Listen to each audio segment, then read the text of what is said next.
মাঝে মাঝে সকালের নাস্তায় যদি একটু ভিন্নতা আনা যায় তাহলে কিন্তু বাচ্চারা বেশ খুশিই হয় আর নিজের কাছেও ভালো লাগে। তো আজকে আমি একটু লুচি বানিয়ে নিচ্ছি। সব সময় তো রুটি পরোটা কিংবা ভাত খিচুড়ি এগুলো খাওয়াই হয়। তো আজকে একটু ছুটির দিনে ভাবলাম একটু লুচি বানিয়ে নিই। আর গরম গরম ফুলকো লুচি কিন্তু খেতে খুবই মজা লাগে, সেটা যে কোনো ধরনের আইটেম দিয়েই, ঝাল কোনো আইটেম কিংবা মিষ্টি কোনো আইটেম। তো আমি আজকে আমার ছোটো মেয়ের জন্য করছি মিষ্টি আইটেম দিয়ে। সে রুটি পরোটা খেতে খুবই পছন্দ করে। তো তার জন্য আজকে আমি গরম গরম ফুলকো লুচি প্লাস হচ্ছে রসগোল্লা। তো মাশাল্লাহ আমার লুচিগুলো কিন্তু আজকে বেশ ভালো ফুলেছে।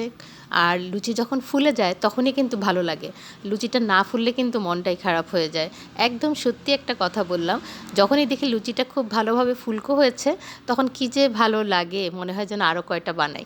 তো যাই হোক, আজকে আমার মেয়ের জন্য এই মজাদার নাস্তাটা বানিয়েছি। আর এই ফুলকো লুচিগুলো দেখতে যে কী সুন্দর লাগছে, আমার মনে হচ্ছিল যেন তাকিয়েই থাকি। তো যাই হোক, এই যে রসগোল্লা দিয়ে আজকে খাবে। তো যাই হোক, নাস্তা পানি বানানোর পরে কিন্তু আমি এদিকে চলে আসলাম দুপুরের রান্নায়। আজকে দুপুরেও আমি একটু মজার কিছু রান্না করব, যেহেতু ছুটির দিন। তো ভাবলাম যে আজকে একটু ডাল রান্না করব। ডাল বসাতে গিয়ে হঠাৎ মনে হলো যে একটু লাউ সিদ্ধ করে রেখেছিলাম, সে লাউ দিয়ে একটু আজকে ডালটা রান্না করব। আর লাউ ডালটা আমার আসলে বেশ ভালোই লাগে। আর এদিকে একটু পেঁপে ভাজি করে নিচ্ছিলাম।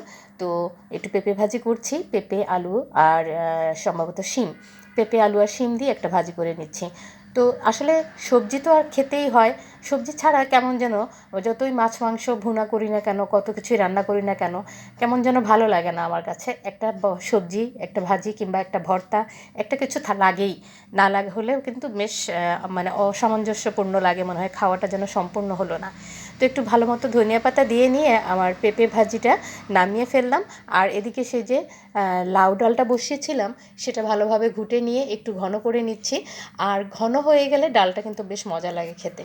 তো আমি আজকে ডালটা একটু ঘন করে রান্না করব।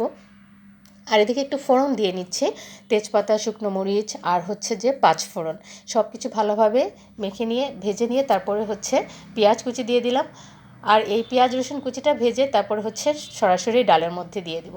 কী যে ভালো লাগে এই লাউ ডালটা খেতে। তো বেশি পরিমাণে একটু ধনিয়া পাতা দিচ্ছি। আর ধনিয়া পাতা ছাড়া তো আসলে শীতের রান্না যেন কমপ্লিটই হতে চায় না, সব কিছুতেই একটু ধনিয়া পাতা দিতে ইচ্ছে করে। তো যাই হোক, সব কিছু রান্না আমার দিকে, মাংসটাও বসিয়েছিলাম, মাংসটা আর সেভাবে ভিডিও করা হয়নি। তো আজকের মাংসটা ছিল গরুর মাংসের সাথে আলু আর হচ্ছে গোটা রসুন আর চুই ঝাল। যদিও চুই ঝালের সাথে আলু সাধারণত দেয়া হয় না, যেহেতু বাচ্চাদের ঘর, একটু আলু কিন্তু ওরা খুব পছন্দ করে খায়। মাংসের ঝোলের যে আলুটা থাকে সেটা কিন্তু খেতে অন্যরকম স্বাদ লাগে। তো যাই হোক, আজকের রান্নাবান্না আমি এখানেই কমপ্লিট করছি। যারা আপনারা এতক্ষণ আমার সাথে ছিলেন সবাইকে অনেক অনেক ধন্যবাদ। আল্লাহ হাফেজ।